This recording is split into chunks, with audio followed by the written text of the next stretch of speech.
बातें करते हम खेतों की और उसके रखवाली की, बाग बगीचा फल फूलों और फसलों की हरियाली की। हम बीजों की बातें करते उत्तम जल संसाधन की, हम तकनीकी बातें करते फसलों के उत्पादन की। हर किसान का सपना सच हो जीवन सुखद बनाने को, गाँव-गाँव के हर आंगन का प्यारा सा ये दर्शन।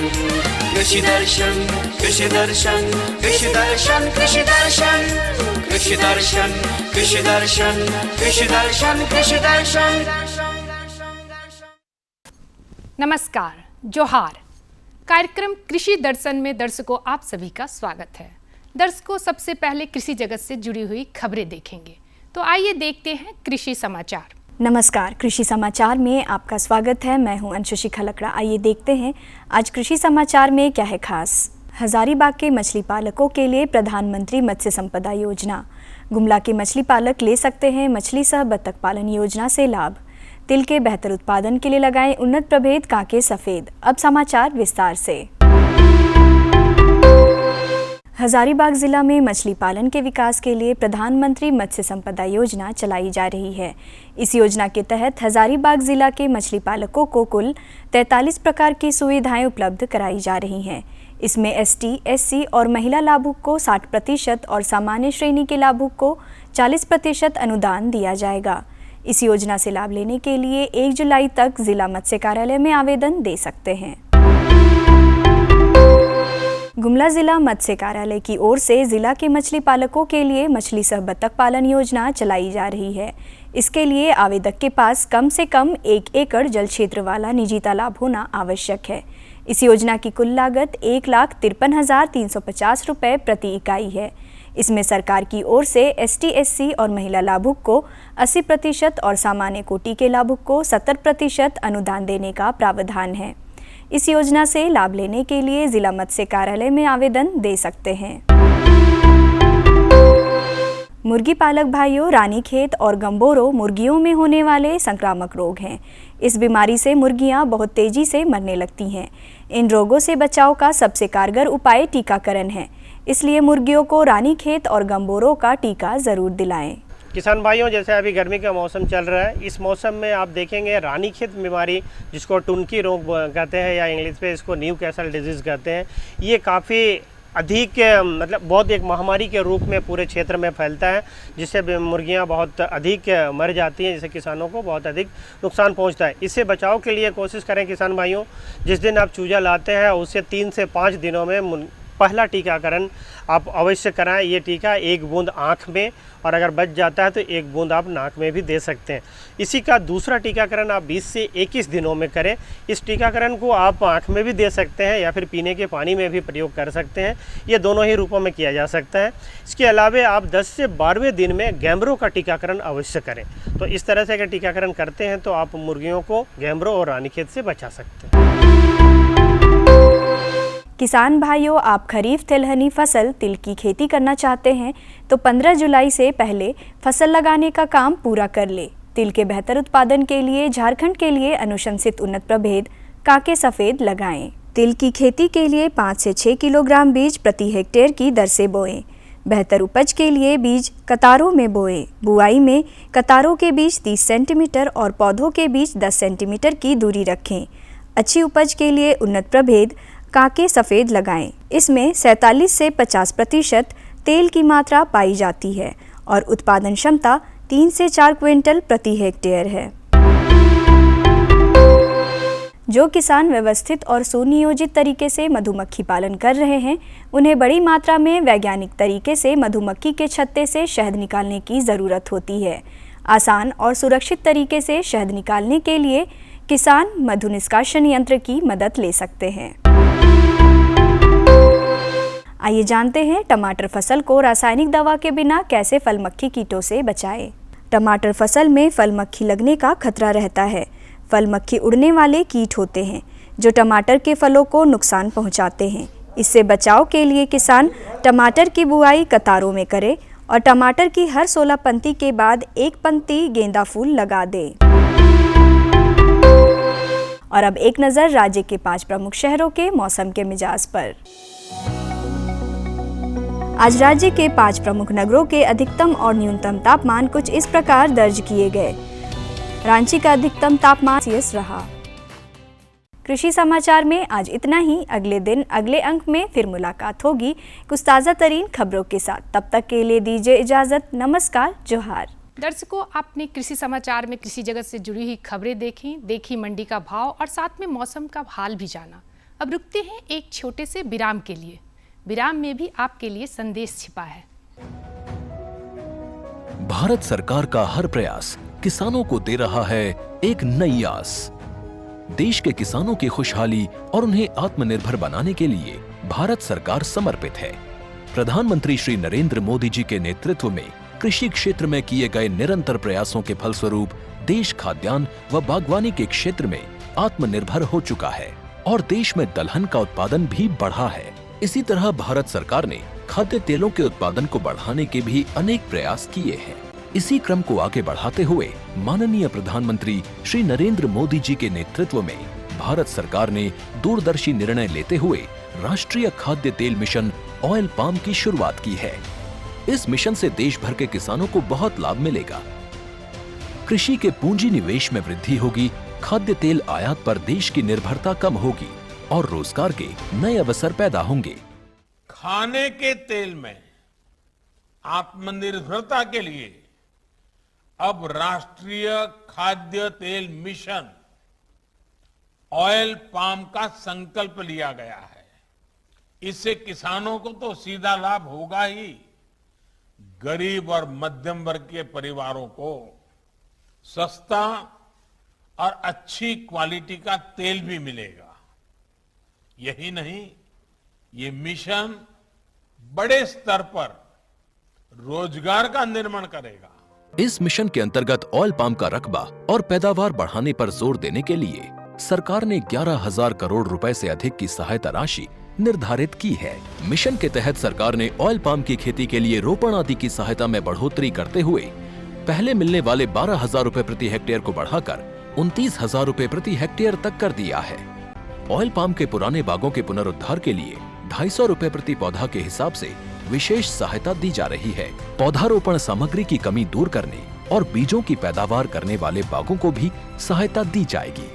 इसके तहत 15 हेक्टेयर ऑयल पाम उद्यान के लिए 80 लाख रुपए तक की सहायता राशि दी जाएगी। इसके अलावा नर्सरी विकास के लिए 40 लाख रुपए तक तय किए गए हैं।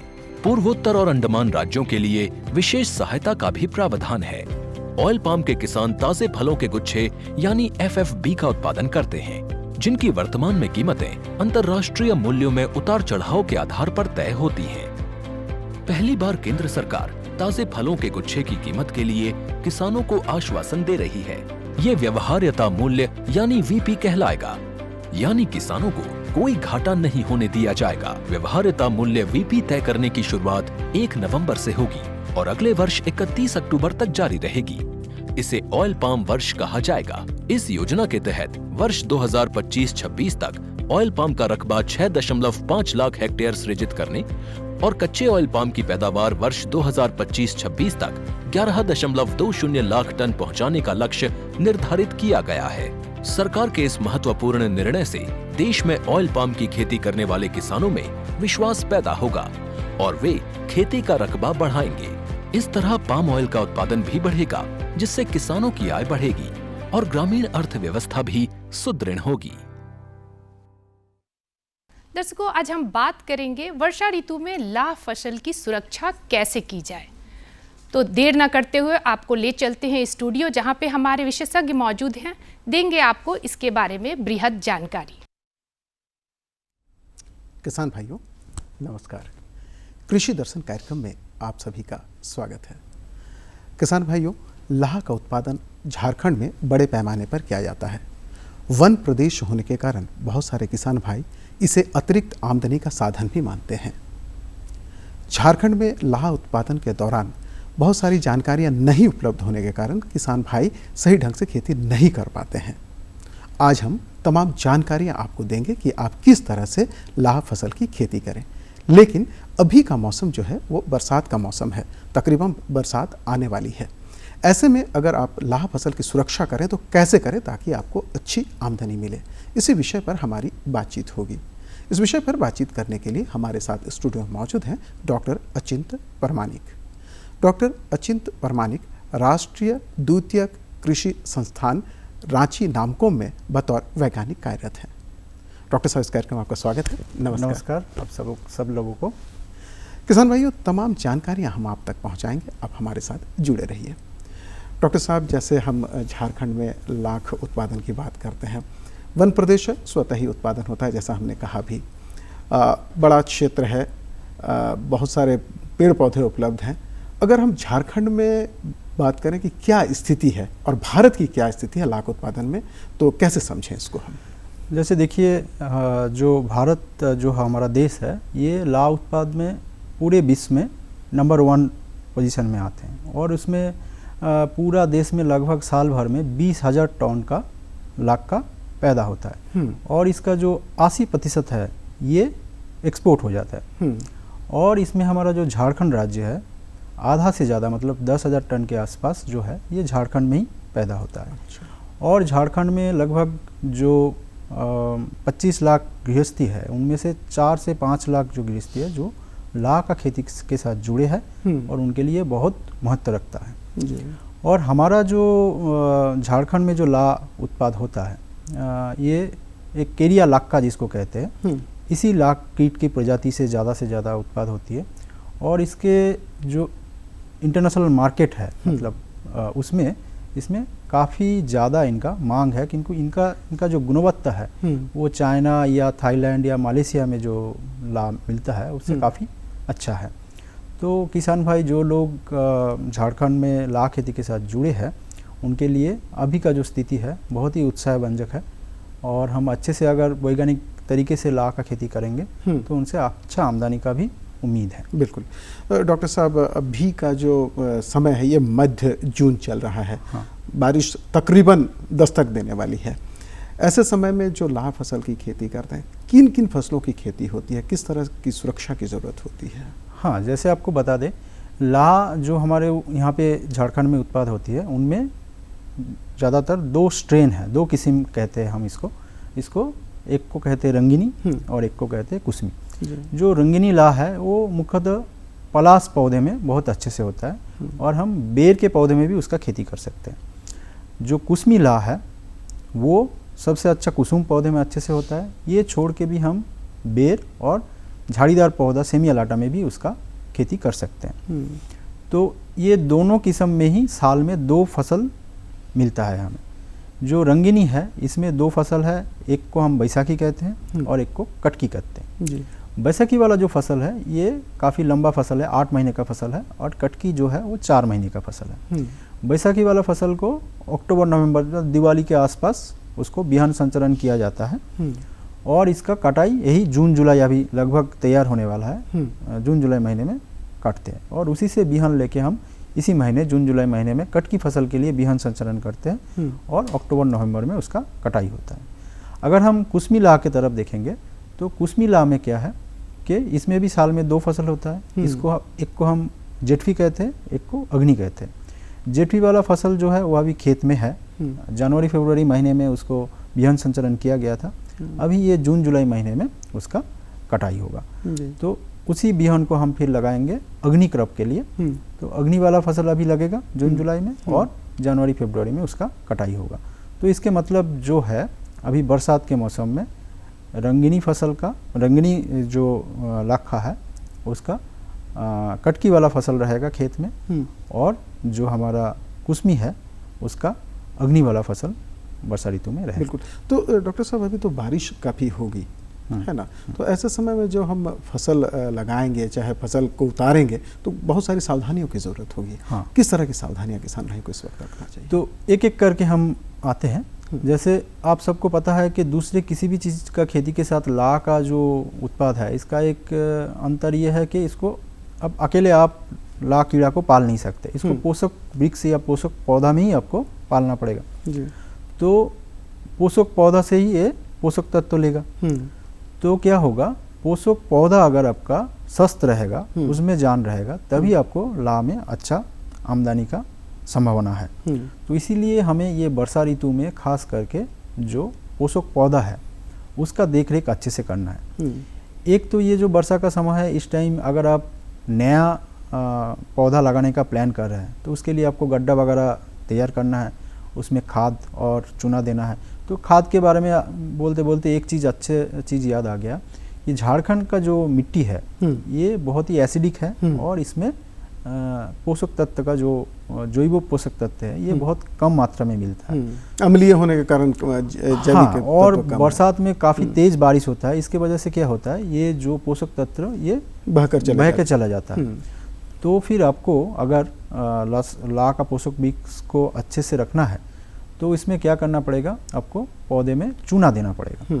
अगर एक बड़ा पौधा है लगभग 1 से 1.5 किलो चूना आपको थाली बना के जड़ के आसपास चूना देना है। और फिर आपको जो पोषक तत्व है NPK लगभग, इसमें थोड़ा सा पोटास ज़्यादा डालना पड़ता है। तो 1 किलो अगर आप टोटल खाद डालेंगे उसमें से आपका रहेगा आधा किलो रहेगा नाइट्रोजन मतलब यूरिया डालिए, फिर आपका 1 किलो फास्फोरस वाला खाद डालिए और बाकी 400 ग्राम जो है वो पोटास वाला खाद डालना। डॉक्टर साहब एक प्रश्न मन में आ रहा है कि आप जो पौधे की बात कर रहे हैं कौन कौन से पौधे, जैसे बेर है या सेमिया लता में भी बहुत सारे किसान भाई खेती करते हैं। हाँ देखिए, आप यहाँ पे क्या है, कुसुम और पलाश तो मतलब बहुत पहले से ही हमारे पास था। बेर में कुछ मतलब 15-20 साल से बहुत ज़्यादा बेर पे कुसमी लाह का खेती हो रहा है और आजकल सेमिया लता का भी मांग बहुत बड़े हैं। तो सेमिया लता का अगर पौधा आपको लगाना है, यही जो महीना है यही सही समय है। इसमें आपको पर हेक्टर में लगभग 8000 पौधा आप लगा सकते हैं। इसको लगाने का सबसे अच्छा तरीका है कि 2 मीटर का दूरी में आपको सारी बनाना है और उस सारी में 50 सेंटीमीटर का दूरी में आपको एक छोड़ के ऑल्टरनेट रो में सेमिया लता का पौधा को लगाना है। सेमिया लता का पौधा लगाने के लगभग आपका 1 साल बाद उसमें लाह संचरण के लिए तैयार हो जाएगा। अच्छा, 1 साल के अंदर वो तैयार हो जाएगा, जो दूसरे वृक्षों की तुलना में पहले तैयार बहुत ये फायदा का यही है कि जैसे पलाश में आपको कम से कम 7 साल लगेगा, बेर में 5 साल लगेगा, कुसुम में 10 साल लगेगा, सेमिया लता में 1 साल में तैयार हो जाता है। लेकिन इसका कमी एक ही है कि झारखंड में जो सूखा मौसम में पानी का बहुत समस्या है। ये मार्च महीने के बाद अगर सेमिया लता में आप लाह का फसल लगाएंगे तो उसमें हर 15 दिन में अगर आप सिंचाई नहीं कर पाएंगे या आपके पास ड्रिप इरिगेशन का फैसिलिटी नहीं है तो फिर इसमें लाह फसल को बचाना बहुत मुश्किल होता है। तो कोई किसान भाई अगर इसके लिए कर रहे हैं प्लान तो उनको ड्रिप इरिगेशन मतलब बिंदु सिंचाई का प्रबंधन होना चाहिए कि वो अप्रैल मई जून जब तक बरसात ना आए तो उसमें सिंचाई का बंदोबस्त कर पाए। और इसमें जो लाह का फसल लेंगे उसमें सर्दी वाला फसल लेना है। जैसे मतलब उसमें कुसमी लाह अच्छा आता है तो कुसमी लाह में आपको जो कुसमी का अग्नि वाला फसल अभी लगाने वाला है उसी फसल को लेना है। कुसमी फसल का अगर हम जेठवी वाला मतलब अभी खेत में जो है वो फसल को लगाएंगे तो क्रॉप फेल होने का चांस बहुत होता है, क्योंकि उसका टहनिया जो है वो पतला रहता है, उसका जड़ छोटा रहता है तो वो सहन नहीं कर पाता है। तो हम जिस बात पे आ रहे थे कि पोषक वृक्ष को खाद पानी देना है आपको और इसको अच्छे से देखरेख करना है कि इसमें बिहन संचरण जब आप करेंगे तो उसमें लाभ पौधा अच्छे से बैठ पाए। बिहन संचरण जब आप करेंगे डॉक्टर साहब तो बिहन संचरण के दौरान भी बहुत सारी सावधानियां रखनी पड़ेगी। हाँ। क्योंकि अभी बरसात के मौसम में ये सारी जानकारियां अगर किसान भाइयों को होगी तो ज़्यादा लाभ होगा। तो किस तरह से बिहन संचरण करें? देखिए, बिहन संचरण के लिए जो अभी हम लोग साइंटिफिक ट्रेनिंग या कहीं पे भी बताते हैं, जनरली उनको बोलते हैं कि हम बहुत साल से क्या करके आ रहे हैं कि बिहन लाह को काट के टहनियों को डायरेक्ट चढ़ा देते हैं डाली पे। तो जनरली सुझाव दिया जाता है कि 60 मेस का जो नायलॉन जाली होता है उसका बैग बना के उसमें छोटा छोटा डाली काट के बिहन को संचरण करना है। लेकिन ये बरसात के मौसम में ऐसा नहीं करना है, क्योंकि क्या है बरसात के मौसम में भारी बारिश होगी।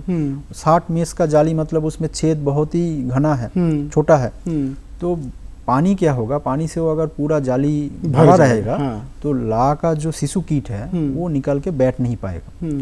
तो इसका 2 ही उपाय है, इधर तो आप जाली मत इस्तेमाल कीजिए, इस टाइम आप इसको सीधा ही बांध दीजिए जो जैसे आप करते आ रहे हैं। नहीं तो जाली अगर बांधना भी है तो उसमें थोड़ा कम डालिए, जितना आप नॉर्मली डालते हैं उससे कम डालना है कि बिहन अच्छे से उस जाली से जा पाए। बेहतर है इस सीजन में ना करने का। लेकिन उससे क्या एक नुकसान होगा, जैसे आपको पता है कि बरसात के मौसम में शत्रु कीट का भी बहुत प्रकोप होता है, जिसमें लगभग 30 से 40% तक आपको नुकसान होता है। तो इसमें क्या होगा, शत्रु कीट का फिर प्रबंधन करना मुश्किल होगा। तो इसीलिए जो बिहन ला जब पुराने पौधा से आप काटेंगे तब उसको एक कीटनाशक का घोल बना के उसमें डुबा के रखना है। जो कीटनाशक रिकमेंडेड है, जैसे इथोप्रेन प्रॉक्स है या फिप्रोनिल है, तो इसका 1.5 ml पर लीटर का घोल बना के उसमें बिहन ला का जो टुकड़ा आपने बनाया उसको 8 से 10 मिनट तक डुबा के फिर इसको बिहन संचरण के लिए डालना है। ज़्यादा देर तक डुबा के नहीं रखना है, क्योंकि फिर उसमें नुकसान हानि पहुंचने का संभावना होता है। तो ऐसे करेंगे तो जो शत्रु कीट बिहन ला के साथ है वो मर जाएगा। एक इसमें एक आमतौर पर एक अवधारणा है कि अगर हम इस तरह का ये करें तो उसमें कीट को भी नुकसान पहुंचता है। कितना सच है इसमें? कीट को नुकसान तब तक नहीं पहुंचेगा जब तक आप जो दवाई रिकमेंडेड है, जो हम लोग सुझाव देते हैं, वो 3-4 दवाई ही आप इस्तेमाल करेंगे। उसका जो सुझाव दिया जाता है उसी दवा का इस्तेमाल करें। हाँ, दूसरे के कहने पर आप इस्तेमाल हाँ, दूसरे कई जैसे आपने दवा दुकान पे गए और कोई भी दवा ले आए, वो नहीं करना चाहिए। और इसमें डोज का भी बहुत इंपॉर्टेंट है, जैसे 1.5 ml से ज़्यादा वो नहीं जाना चाहिए। और जो है आपको इसमें 10 मिनट से ज़्यादा भी नहीं रखना है। फिर क्या होगा, वो धीरे धीरे सेल के अंदर चला जाएगा। तो ये चीज़ आप कर सकते हैं। तो बिहन जो लगाने के बाद 15 से 20 दिन में शिशु कीट निकल के बैठ जाते हैं। उसके बाद बिहन को समय पर जो फुंकी है उसको निकाल लेना है। फुंकी को अगर समय पे 20 दिन पे नहीं निकाला जाएगा तो और भी बचा कुचा जो शत्रु कीट है वो फिर चला जाएगा और बाद में काफ़ी नुकसान पहुंचाएगा। तो इसीलिए फुंकी को हटा लेना है और उसको छील लेना है और उसको बेच भी देना चाहिए, क्योंकि बरसात के ऋतु में आप अगर ला को बिना छील के रख देंगे ज़्यादा दिन तक तो उसमें भी आपका क्वालिटी भी घटेगा और उसमें और कीड़ा भी आपका नुकसान पहुंचा सकते हैं। तो ये चढ़ाने के दौरान आपने बताया कि जाली का इस्तेमाल इस वक्त नहीं करें तो ज़्यादा बेहतर है। इसके अलावा जो आप दवा दे रहे हैं वो दवा बहुत मतलब जो रिकमेंडेड है उन्हीं दवाओं को सही मात्रा में दें, ये बहुत ज़रूरी है। इसके अलावा और भी कुछ सावधानी जो बताया जा सकता है किसान भाइयों को? हाँ, ये हो गया। फिर बाकी आप ये वाला जो किसान रंगीनी का फसल ले रहा है उनको हम ये सुझाव देते हैं कि ये बरसात वाला जो फसल है ये आप पलास में लीजिए, बेर को इस्तेमाल मत कीजिए, क्योंकि बेर में कुसमिला अगर करेंगे उसमें ज़्यादा आमदनी भी होता है सर्दी वाला। अभी ये बरसात वाला फसल अगर बेर पे चढ़ाएंगे तो फिर 4 महीना बाद ही 4-5 महीना बाद उसमें कुसमी का फिर आपका जो जेठवी का आ जाएगा समय आ जाएगा। तो वो ना करके आप पलास का बहुत पौधा होता है झारखंड में, तो आप पलास में उसको इस्तेमाल कीजिए। और इसमें ख़ास तरीके से और एक चीज़ ध्यान में रखना है, बिहन ला को चढ़ाना है बाहर वाला टनियों। पौधे में क्या होता है, पौधा ये बरसात के टाइम में ला को स्वस्थ रहने के लिए जो पोषक पौधा है उसमें हवा और धूप खिलना चाहिए। तो पौधा अगर बहुत घना होगा और अपने अंदर का डाली में उसको लगा देंगे तो कुछ दिन बाद वो फुफुंद लग जाएगा और उसमें सही विकास नहीं हो पाएगा। पहले होगा कुछ दिन अच्छे से, उसके बाद काला हो जाएगा और काफी धूप और हवा के अभाव में। हाँ, तो इसीलिए बाहर वाला डाली में लगाइए और ऐसा पौधा चुनिए जिसका अंदर से वो खुला हो। ऐसा बहुत टाइट अगर कैनोपी है ऐसा नहीं करना चाहिए। और जो भी किसान भाई ऑलरेडी जिनके पास सेमिया लाटा का पौधा है, जो सेमिया लाटा में आपका जो कुसमिला का खेती अभी करने के लिए ये अग्नि वाला फसल लगाएंगे, उनके लिए ये सुझाव है कि वो नीचे वाला जो पत्ता है उसको हटा दे। अच्छा। तो फिर क्या होगा, हवा खिलने लगेंगे। नहीं तो सेमिया लाटा का जो पौधा बहुत घना हो जाता है तो उसमें भी हवा नहीं खिलेगा, धूप नहीं खिलेगा, तो उसमें काफ़ी मृत्यु होता है। और सेमिया लाटा जैसे ये झाड़ीदार पौधे में ना घास का भी मतलब खरपतवार क्योंकि अभी बरसात का मौसम है डॉक्टर साहब, और बरसात के मौसम में खरपतवार का बहुत ये होता है। बहुत संक्षिप्त में हम जानना चाहें कि कैसे, बहुत संक्षिप्त में जानना चाहें। खरपतवार को आपको हटाना जरूरी है। आप लगाने के टाइम हम ला का पोषक पौधे को ऐसे लगाता है कि ट्रैक्टर उसके अंदर से जा पाए। सो एक बार ट्रैक्टर चला देंगे 1-2 बार मतलब महीने में, ऐसे ही वो बन जाएगा आपका, ज़्यादा बढ़ नहीं पाएगा। अगर आपको रासायनिक का इस्तेमाल करना है तो ग्लाइफोसेट या कोई भी जो नॉर्मल आप खरपतवार मारने के लिए इस्तेमाल करते हैं उसको इस्तेमाल करने से काम चल जाएगा। कोई सुझाव? सुझाव यही है कि लाह का खेती में अपार संभावना है और किसान उसको अच्छे से वैज्ञानिक तरीके से करेंगे तो उनको ज़रूर फ़ायदा होगा। तो उसके लिए थोड़ा सा अगर आपको कोई भी ट्रेनिंग का ज़रूरत है तो आप जो ब्लॉक किसी अधिकारी है उनसे मिल के मांग कर सकते हैं कि हमें ट्रेनिंग दिया जाए। और आपके यहाँ भी तो प्रशिक्षण की व्यवस्था है? हमारा जो संस्थान है राष्ट्रीय द्वितीय कृषि संस्थान जो नामकुम में स्थित है, पहले जिसको लैक रिसर्च के नाम से जाना जाता था जी, तो वहाँ भी आप संपर्क करेंगे तो आपको ट्रेनिंग का सुविधा मिल जाएगा। तो किसान भाइयों, अगर बरसात के मौसम में खेती कर रहे हैं लाख की तो बहुत सारी जानकारियाँ आज आपको मिली होंगी। आप इन जानकारियों का उपयोग कीजिए और अच्छी तरह से लाह का उत्पादन करें। डॉक्टर साहब, आप हमारे कार्यक्रम आए इसके लिए आपका बहुत बहुत धन्यवाद। किसान भाइयों, आपसे भी चाहेंगे इजाज़त। नमस्कार। नमस्कार।